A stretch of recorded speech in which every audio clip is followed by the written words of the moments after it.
السلام علیکم ورحمۃ اللہ وبرکاتہ۔ بسم اللہ الرحمن الرحیم۔ عن عمر بن الخطاب رضی اللہ عنہ قال سمعت رسول اللہ صلی اللہ علیہ وسلم یقول انما الاعمال بالنیات۔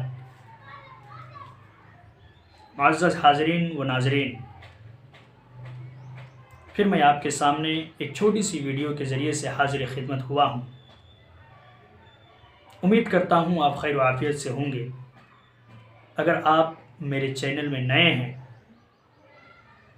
تو میں آپ سے گزارش کرتا ہوں کہ آپ ہمارے اس چینل کو سبسکرائب کر دیں اور بیل آئیکن کو بھی دبا دیں تاکہ میں جو بھی ویڈیو ڈالوں آپ تک بہت جلد پہنچ جائے۔ آج کی اس ویڈیو کے ذریعے سے میں آپ کو ایک ایسی بات بتانے والا ہوں جو بات نہایت ہی اچھی ہے، جو نہایت ہی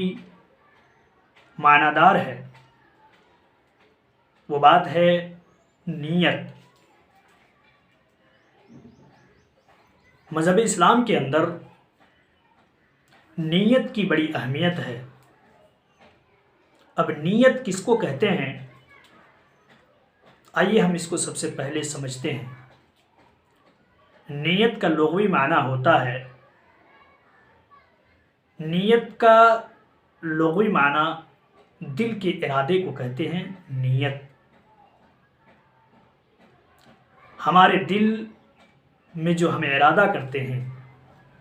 جو کچھ ہم سوچتے ہیں، ارادہ کرتے ہیں، اسی کو ہم نیت کہتے ہیں۔ شریعت اسلامیہ کے اندر کوئی بھی عمل نیت کے بغیر قابل قبول نہیں ہے۔ اگر ہم نماز پڑھیں تو اگر ہماری نیت اچھی ہے، اگر ہماری نیت اگر درست ہے تو یہ نماز اللہ کی بارگاہ میں قابل قبول ہے، اور اگر ہماری نیت اگر گڑبڑ ہے تو یہ نماز رب کی بارگاہ میں اس نماز کی کوئی حیثیت نہیں ہے۔ اسی لیے امام بخاری رحمہ اللہ نے جو امام بخاری رحمہ اللہ نے جو بخاری شریف جو لکھی ہے، تو اس میں اس حدیث کو سب سے پہلے بیان کیا ہے۔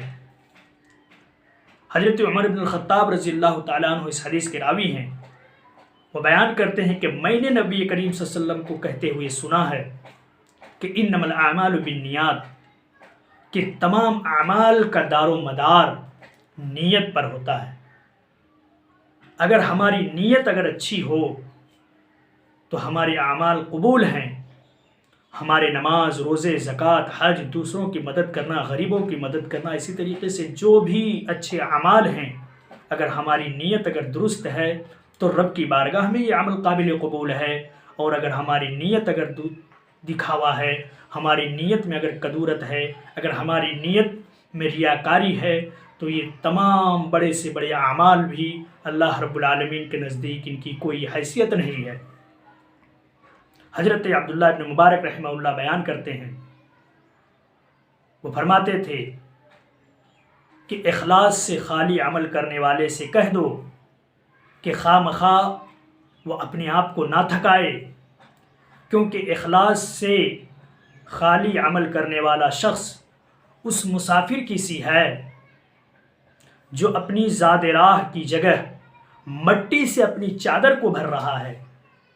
اور وہ اپنے آپ کو تھکا رہا ہے، اور ایسی چیزوں میں وہ تھکا رہا ہے کہ اس کو سفر میں کچھ کام آنے والا نہیں ہے۔ عبداللہ ابن مبارک رحمہ اللہ کے اس قول سے یہ معلوم ہوتا ہے کہ ہم کچھ بھی عمل کریں تو سب سے پہلے ہماری نیت درست ہو۔ اسی طریقے سے بعض اسلاف سے منقول ہے، وہ بیان کرتے ہیں، وہ فرماتے تھے کہ اگر کوئی دوسری اگر میری مصروفیت اگر نہ ہوتی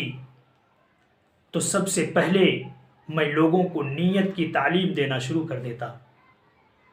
نیت کے بارے میں بتاتا، چونکہ اسی نیت کی وجہ سے ایک انسان بڑے بڑے اعمال کو بھی ضائع کر دیتا ہے۔ اگر انسان کی اگر نیت اگر غلط ہے تو ان کی کتنوں سے کتنے بڑے اعمال کیوں نہ ہوں، چاہے وہ حج ہی کیوں نہ ہوں، چاہے وہ بڑے سے زیادہ زکوٰۃ ہی کیوں نہ دیتا ہو، لیکن اگر ان کی نیت یہ ہے کہ لوگ ہمیں حاجی کہیں گے، اگر کوئی شخص نماز پڑھتا ہے اور ان کی نیت یہ ہے کہ لوگ ہمیں نمازی کہیں گے، اگر کوئی شخص روزہ رکھتا ہے اور ان کی نیت یہ ہے کہ لوگ ہمیں روزہ دار کہیں گے، اگر ان کی نیت یہ ہے کہ ہم لوگوں کو دکھائیں، لوگ ہمیں اچھا سمجھیں، تو اگر اس کی نیت اس طریقے سے ہے تو کتنے بڑے اعمال ہی کیوں نہ ہو، ان کی کوئی اللہ رب العالمین کے نزدیک ان کی کوئی حیثیت نہیں ہے۔ اس لیے میں اس چھوٹی سی ویڈیو کے ذریعے سے میں آپ کو ایک پیغام دینا چاہتا ہوں کہ نبی پاک صلی اللہ علیہ وسلم نے بیان فرمایا ہے کہ انما الاعمال بالنیات، کہ عمل کا دار و مدار، جتنے بھی اعمال ہیں ان تمام کا دار و مدار نیت پر ہے۔ اس لیے ہم کچھ بھی اچھے عمل کریں، چاہے نماز پڑھیں، روزہ رکھیں، زکوٰۃ دیں، حج کریں، یا اسی طریقے سے غریبوں کی مدد کریں، مسکینوں کی، فقیروں کی مدد کریں، سب سے پہلے ہم یہ نیت کریں کہ اے اللہ، یہ جو میں عمل کر رہا ہوں صرف تیری رضا، صرف تیری خوشنودی کے لیے کر رہا ہوں۔ اے اللہ، میں یہ جو عمل کر رہا ہوں صرف تجھے خوش کرنے کے لیے کر رہا ہوں، یہ کسی دوسرے کو دکھانے کے لیے نہیں۔ آپ زکوٰۃ دیں تو زکوٰۃ دیتے وقت آپ کے دل میں یہ احساس بھی نہ ہو کہ لوگ ہمیں کہیں کہ زکوٰۃ دینے والا ہے، بلکہ آپ اس نیت سے دیں کہ اے اللہ، تم نے ہمارے اوپر زکوٰۃ فرض کیا ہے، اس لیے ہم زکوٰۃ دے رہے ہیں، اور دے کر کے اللہ ہم تیری رضا اور خوشنودی چاہتے ہیں۔ اس لیے ہم جو بھی اچھے اعمال کریں، ہم سب سے پہلے اپنی نیت کو درست کر لیں، چونکہ اسی نیت کی وجہ سے بڑے سے بڑے اعمال ضائع ہو جاتے ہیں، اور اسی نیت کی وجہ سے چھوٹے سے چھوٹے اعمال بھی اللہ رب العالمین کے نزدیک بہت بڑا ان کا مقام ہے، بہت زیادہ ان کا مرتبہ ہے۔ اگر کوئی شخص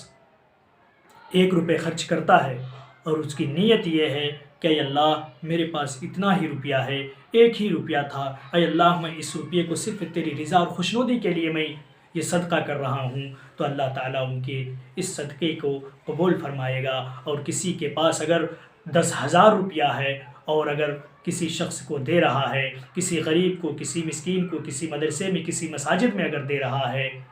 اور ان کی نیت یہ ہو کہ یہ میں جو کر رہا ہوں یہ صدقہ اس بنا پر کر رہا ہوں، یہ زکوٰۃ جو دے رہا ہوں اس بنا پر دے رہا ہوں کہ لوگ ہمیں کہیں گے کہ یہ بڑا دانی ہے، بڑا زکوٰۃ دینے والا ہے، تو آپ سمجھ لیں کہ اللہ رب العالمین کے نزدیک اس 10,000 کی کوئی حیثیت نہیں ہے، اس 10,000 کی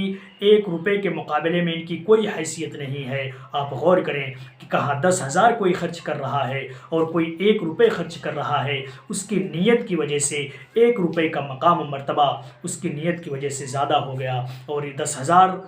کا مقام و مرتبہ اس کی نیت کی وجہ سے بالکل اللہ رب العالمین کے نزدیک ان کا کوئی مقام نہیں رہا۔ اس لیے ہم جو بھی اچھے اعمال کریں سب سے پہلے اپنی نیت کو درست کریں۔ آخر میں اللہ تعالیٰ سے دعا ہے مولا ہم تمام سبوں کو کہنے سننے سے زیادہ عمل کرنے کی توفیق دے، آمین۔ وآخر دعوانا الحمد للہ رب العالمین۔ السلام علیکم ورحمۃ اللہ وبرکاتہ۔